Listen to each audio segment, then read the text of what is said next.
Magandang araw mga kapatid. First of all, Happy New Year to everyone. Our devotional topic today is entitled Excitement. Our text is from Matthew 28, verse 19 to 20.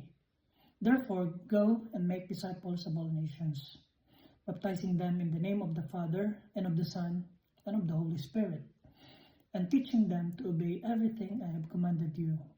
And surely I am with you always to the very end of the age.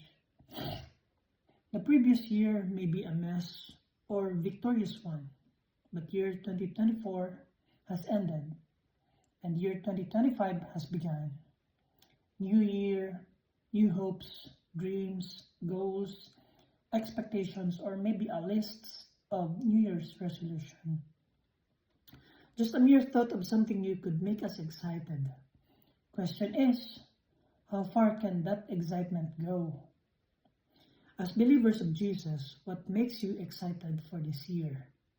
What are your aspirations in your walk with the Lord?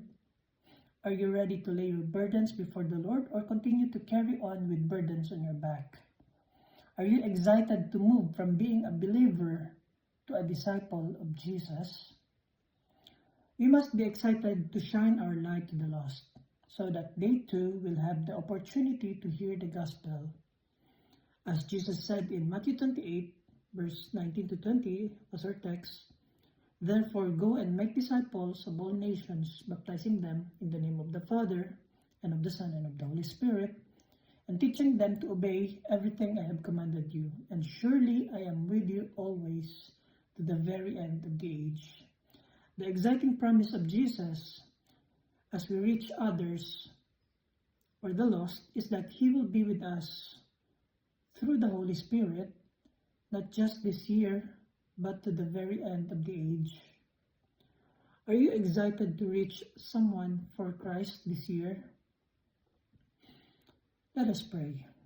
Dear Lord, thank you for the past year that we were able to get through with the life's challenges and victories.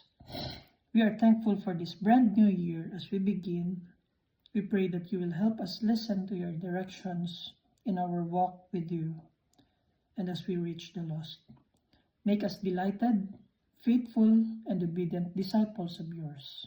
In Jesus' name, amen.